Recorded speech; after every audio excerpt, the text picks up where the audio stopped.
Glad you said that, Jenna, because the Rockets in postseason history, because it's about Chris Paul, Mike D'Antoni, and, of course, James Harden. And I feel like there is just a level of almost misinformation going on about what these guys' actual histories are. So let's start with the head coach, because people are like, D'Antoni teams in the regular season, they're great.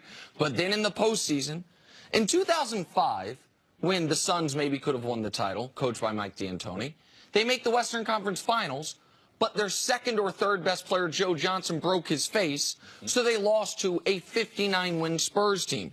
There's no shame there. In 2006, they make the Western Conference Finals, and they lose to a 60-win Mavs team. In 2007, they're playing a 58-win Spurs team, a team that if they beat, they would have won the title because on the other side of the bracket was a way too young Cleveland Cavalier team. Well, what happened?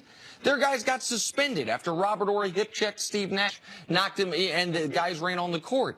And then in 2008, the last year of the D'Antoni era, they lose in the first round to a Spurs team with a better record. Like, I don't see the choking there that I'm supposed to believe has happened. James Harden and the Rockets have played to their seed every year but one since he's been there. Like, the idea that these guys have some history of wilting in the playoffs from coach to best player to second best player, I just don't think the history backs that up. So, yeah, I believe in the Rockets. Yeah, I don't think the postseason is going to be some boogie monster for them.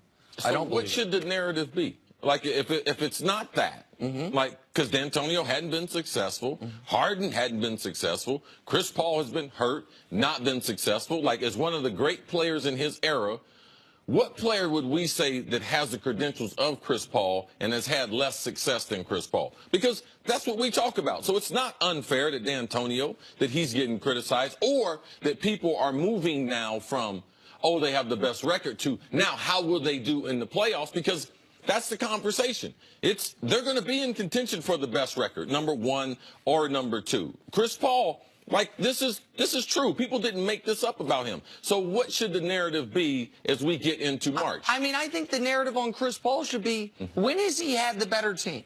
When has Chris Paul's team lost? And it's like, man, the Clippers sure were better than the team. I mean, look how we talk about LeBron. How many times was his team not better? Yeah, and by the way, it was unfair. It was unfair to do that to LeBron. What we've done to Chris Paul, we move the goalposts on these guys. Like, Chris Paul hit a walk-off game winner, Game 7 against the Spurs. And nobody cares because the next series they end up losing in 7 to the Rockets. Like, in a series, by the way, he missed 2 games. In a series in the closeout Game 6 where he had 31-7-11. Like, I think Chris Paul's been great despite not making Western Conference Finals. James Harden, in his career with the Rockets in the postseason, gives you 27-6-7. Like, I just don't think these guys have been bad in the playoffs the way the narrative is. Right. I just think that when you look at look at Toronto, what would be the story with Toronto? Cleveland, what would be their story? You have to look at legitimate ways for them not to reach their potential. Because if they don't reach the finals, it's not going to be a good year. So now between here and there, what else are we going to talk about? I mean, if they continue to play, that's all we can. So the conversation is legitimate. Why? Because we've never seen it. They've never collectively done it together. So until they do it, and then even if they did it, you know what we'll be saying? Hey, man, could they repeat their performance? Because that is part of what we do in sports. Until we have seen it, until they have proven it to us, because we know the West is going to be a battle, it is a legitimate conversation. That's why I believe it's more important for them to be the #1 seed. All right? So I'm not concerned about them in the playoffs yet until I see them. I like to see them this 20-game stretch. Yeah.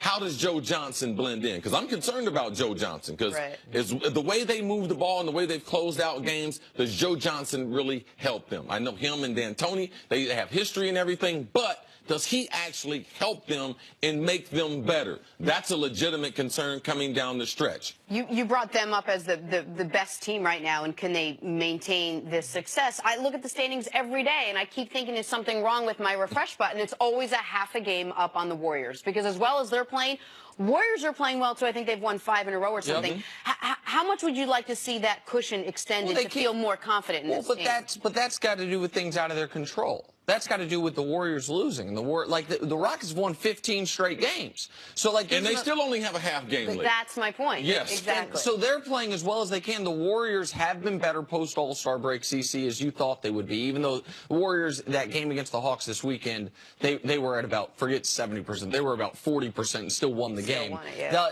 Listen, the Rockets, every one of these games matters, which is why the comeback against Boston was so impressive. They went from down 6 to up 2 in less than 90 seconds of game time in the final minutes of that game. Those are the types of wins. That was a playoff atmosphere. Boston wanted that game so badly, and the Rockets got it.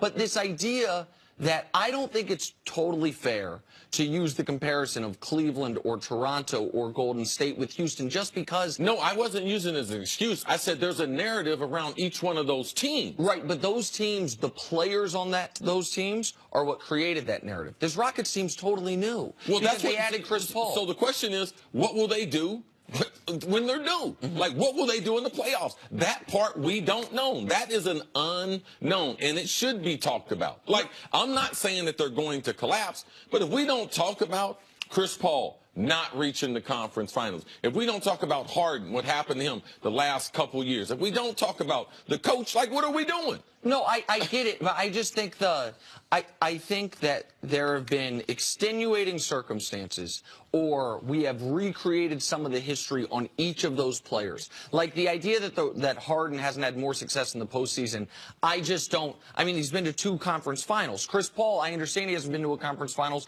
I don't think he's been on the better team. But you're right. If they don't make it this year, it's just going to be exacerbated. I understand that part of it. Meanwhile, 15 of their last 15 games is not bad. Coming up, will the Cowboys keep Dez Bryant? This